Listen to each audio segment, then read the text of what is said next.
Lucid's CEO, PeterRawlinson, has just been afforded $566 million US.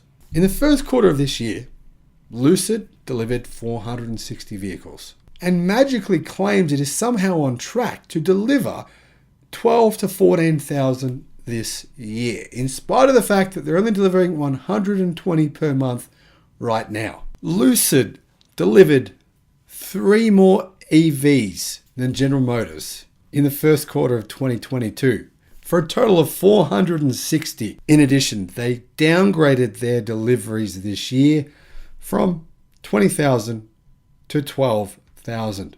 And then they gave their CEO a performance bonus of $261 million US. However, the entire award he was given was valued by the company at a whopping $556 million US. I don't know why, but when I read this information, I had this little buzzing in the back of my head. And it was saying to me, Trevor Milton, Nikola Motors, ring a bell? Yes, I know the two companies are very different. However, there are some parallels. Hello, my friends. Welcome to the channel.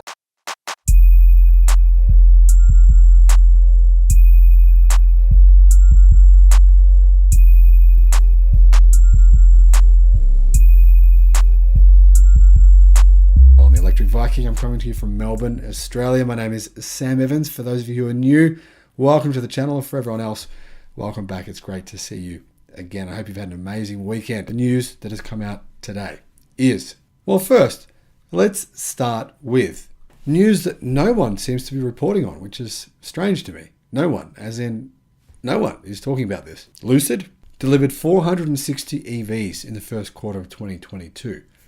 People in Saudi Arabia have put an order for 50,000 with an option to purchase another 50,000 in 5 years' time.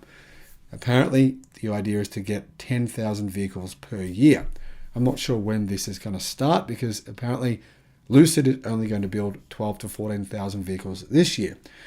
I'm not sure how they're going to do that, to be fair, because while they delivered 460 EVs for the first 3 months of this year, it's about 150 per month. So in order for them to hit their base goal, which is 12,000 deliveries, but they say they're going to deliver between 12,000 and 14,000, just to hit that 12,000, they need to increase their numbers to nearly 1,600 vehicles per month.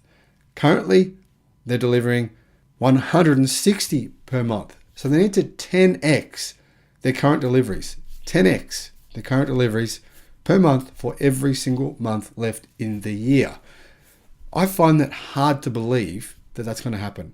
Now, to give you some context here, Lucid missed its 2021 production goals and it's lowered its 2022 target from 20,000 cars to 12 to 14,000 for the year.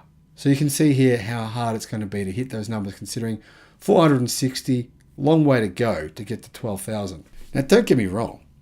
It would be great if they did. I mean, this car company is fantastic for America. It's fantastic for EV consumers. Not so great for the average consumer because, let's be frank, they're basically like buying a Mercedes S-Class. Not many people can afford them. That's the reality of the matter. But that said, still, it's a very, very impressive car company. Now, one thing I find interesting is the reality that they are going to build a plant in Saudi Arabia. This to me is very interesting. They say that production will start this year and the facility will be completed by 2025 and produce up to 150,000 electric vehicles per year when it hits full capacity.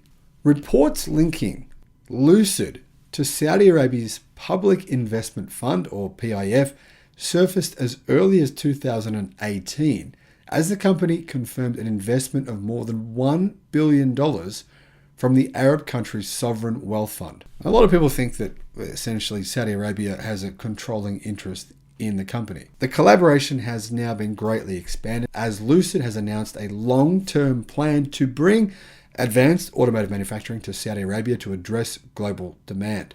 In comparison to the 150,000 EVs they predict they'll be able to build by 2025 at this plant per year, The company's existing plant in the US is currently capable of 34,000 vehicles a year.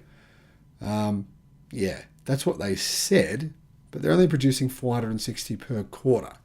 So those figures are obviously some sort of theoretical number based on maybe what they can do next year, but not this year. Now, the company says a phase 2 expansion will allow the capacity to increase to 90,000 units a year. And Lucid plans to further expand to an annual production capacity of 365,000 vehicles in Arizona, which means that the company's global production capacity will exceed 500,000 vehicles per year when each facility reaches its target capacity. Personally, I just think there is not going to be anywhere enough demand to be able to sell 500,000, 80,000 plus US dollar vehicles per year. There's not a single company on the face of the planet that sells that many vehicles per year with a price of 80,000 US dollars plus. It doesn't exist. Mercedes doesn't do that. The reason BMW, Mercedes, and Audi now sell more than 50% of their cars, which are budget cars, they're 20,000, 25, 30,000 US dollar cars, is because there just isn't a market for 500,000 premium 80,000 US dollar EVs per year. So I think these figures are just purely theoretical. They're fanciful. They're nice. They're great. And don't get me wrong, Lucid, I believe, makes brilliant cars. But these numbers that you're hearing, if you're an investor in the company, I'll be very wary of taking them on face value. Lucid estimates that the location of its first international manufacturing plant in the Kingdom of Saudi Arabia may result in up to $3.4 billion of value to Lucid over 15 years, while enabling it to address growing demand for its products. Personally, I'm not convinced that an electric vehicle factory in Saudi Arabia is as good of an idea as Lucid and maybe even Saudi Arabia themselves think it is. There are no battery manufacturers in Saudi Arabia. There are no electric car parts manufacturers in Saudi Arabia. There's no supply chain network in Saudi Arabia. All of that would have to be built up. And that would be, well, either if they buy the parts from, say, China or somewhere, or US or somewhere else, then those parts all have to be shipped over to Saudi Arabia. It would be an enormous expense. I think this whole project is a joke. To be honest, I think it's great in theory. It sounds good. Saudi Arabia wants to invest in the electric vehicle market. They want to have their own factories, and that's great. But actually making it happen when you have no ecosystem at all to support it is, to me, completely and utterly illogical. But hey, I think Lucid are in a tough position considering, well, the Saudi Arabian Sovereign Wealth Fund is basically a majority stakeholder in the company. Now, getting to Rawlinson's payout. In March this year, Lucid's board awarded Rawlinson about 13.8 million time-based units of stock that vest over 4 years beginning at the end of 2021, plus 16 million performance-based stock units. The entire award was valued by the company at a whopping $556 million US dollars, according to a filing on April the 28th. Rawlinson's $263 million payday is one of the largest compensation packages paid to an executive in 2021. In fact, it is the single largest, aside from, of course, Elon Musk. But those are more vested shares that have kind of come about through years of work and were based on agreements made many years ago. And it's important to remember that this valuation is significantly lower than what it would have been if Lucid's share price had stayed at its astronomical values that it was at a few months ago when I told people, warning, get out of the stock. And since then, yeah, the stock price has collapsed. I know it has because when I made that video, I bought $10 US worth of stock. It's now worth less than 3. So, yeah. So why has the stock price gone down so much? Well, Lucid promised a lot and they've delivered a phenomenal car, but just not very many of them. Lucid actually started trading publicly in July of 2021 and they reached a market capitalization of $91 billion by November. That was way more than either General Motors or Ford, who are both worth around about 57 to 60 billion. The company's market value remained extremely high over a 6-month period for Rawlinson to collect 4 of the 5 tranches of performance-based units, according to the filing. Rawlinson's newly vested performance stock was worth $263 million US dollars at Thursday's closing price. However, Lucid Group CEO can still collect the remaining 2.1 million performance-based units if the company's market value reaches 70.5 billion and it stays there for 6 months, which does seem possible, maybe. Lucid's market cap was 30 billion at closing on April the 29th. According to Bloomberg, Rawlinson stands to earn far more simply by staying at Lucid for the next 4 years. Compared to the November high of $57.75, that's US dollars, Lucid shares dropped almost 70% by Friday of last week, closing at US $18. So why has this happened? Well, this huge decrease comes about because analysts are concerned about supply chain struggles and a lower production goal for 2022. I personally don't see Lucid really doing anything to address those concerns. And I made a video about how I believe Rivian are doing quite a few things to address their production concerns, such as deciding to use LFP batteries. I don't see Lucid having pivoted in the same way as Rivian has. In addition to that, Rivian have also hired the former CEO of Magna-Steyr, which is the world's largest car company that you've never heard of because they make cars for other car companies and then put badges on the end of them and they give them to that car company to sell.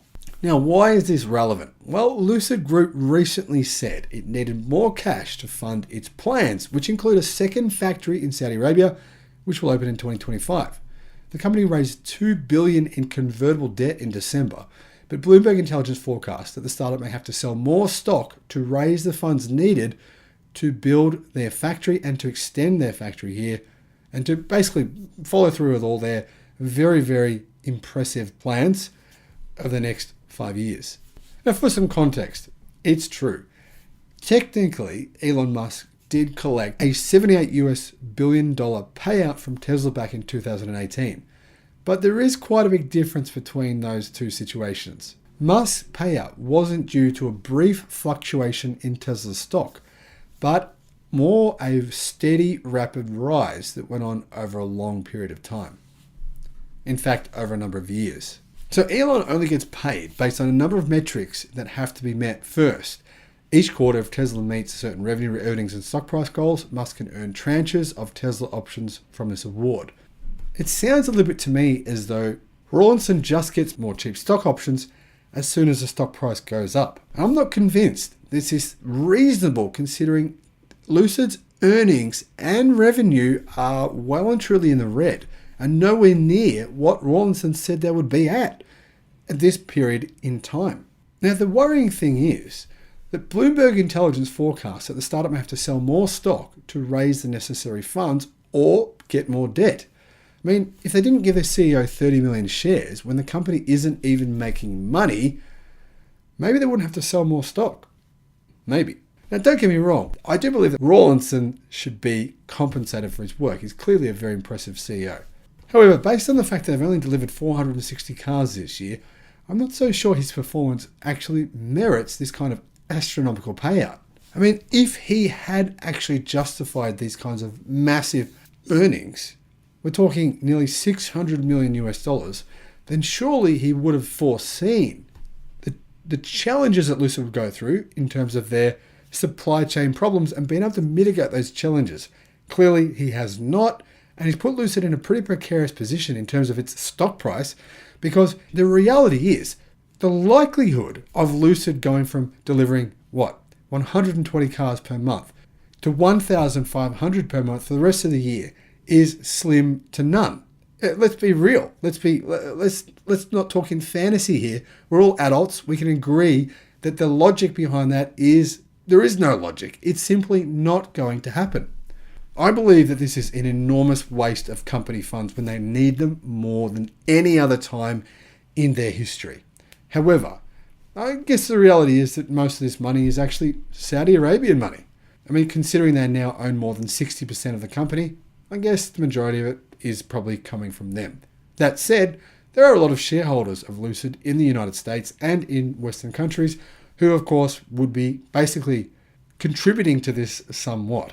Now, Lucid does have an amazing product and great technology, but its survival is not remotely assured. It may very well not exist by 2030. In my view, the company should be keeping as much money as they can in the company, working on ramp up, working on fixing these issues, working on hiring the right people, working on actually delivering cars to customers rather than just talking about it. Let me know, though, what you think in the comment section below. Am I being too harsh? Does PeterRawlinson deserve $556 million? Let me know what you think, and have a great day. Bye-bye.